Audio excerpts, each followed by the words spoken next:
Jadi untuk emiten medianya yang Royal Bagian Dividen itu adalah SMA. Kita akan update dari beberapa hari yang lalu ya, kita ada sempat ngebahas masalah SMA.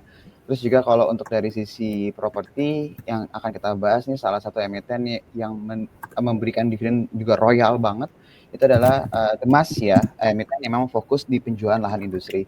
Jadi saya akan bahas lebih dahulu dari SMA. Sebentar saya share screen. Jadi kalau my friends dengar Tiger Insights kita beberapa hari yang lalu, di minggu lalu ya, kita sempat bahas bahwa ada perubahan dari sisi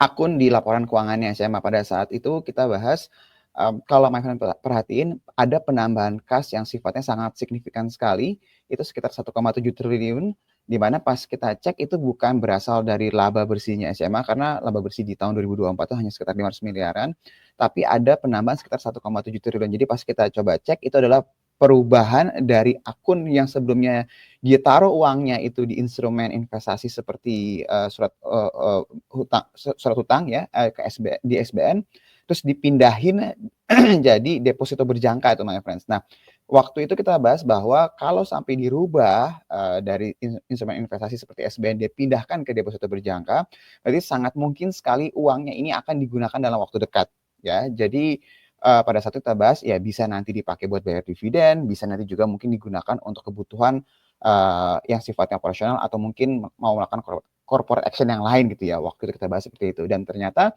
kemarin di RUPS-nya SMA, di luar ekspektasi pasar, SMA itu membagikan tambahan dividen lagi. Jadi sebelumnya SMA itu memberikan dividen interim yang dibagikan di tahun lalu itu sebesar Rp5 per saham. Kemarin ditambah lagi Rp18 per saham. Tapi kita masih tunggu ya, ini cum date-nya, ex date-nya, itu kan masih tunggu dari informasi lanjutan. Biasanya informasi cum sama ex ini kita akan ketahui maksimal 2 hari setelah RUPS-nya itu digelar. Nah, pertanyaannya adalah dengan dia membagikan Rp18 per saham, duitnya ada atau enggak? Kalau kita coba cek jumlah lembar sahamnya dikurangi saham treasury-nya, itu kebutuhan dananya sekitar 1,1 triliun. Tadi saya coba cek, ya jelas cash yang kemarin dia pindahkan akunnya itu berarti memang sudah ready. Jadi memang uangnya ada, cashnya ada, jadi bisa langsung segera dibayarkan. Nah, hal yang menarik yang mesti kita perhatikan dari anomali pembayaran dividen ini adalah tahun 2023 itu dia hanya membayarkan 300 miliaran lebih ya. 2022 sekitar 400 miliaran, 2021 hanya 158 miliar, dan 2020 itu di absen. Jadi kalau my friends ingat 2020 itu ketika COVID. 2019 itu dibayarkan sekitar 368 miliar. Dan di 2018 ini terakhir kali SMA itu membayarkan dividen yang cukup royal ya kalau boleh dibilang.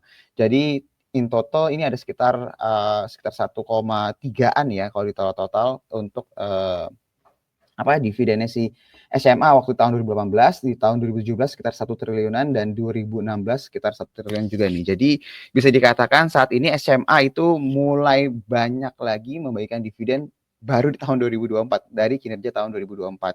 Nah, kalau kita perhatikan dari tahun 2019, dari tahun 2019, 2020, 2021, 22, 23, 24, sebelum 24 maaf, pembayaran dividen itu mengecil. Dan kalau misalnya friends perhatikan juga di tahun-tahun tersebut, terutama di tahun 2023 ya, itu ruginya video salah satu anaknya SMA itu membengkak luar biasa. Jadi yang bikin labanya itu juga menurun secara signifikan, meskipun dari sisi kinerja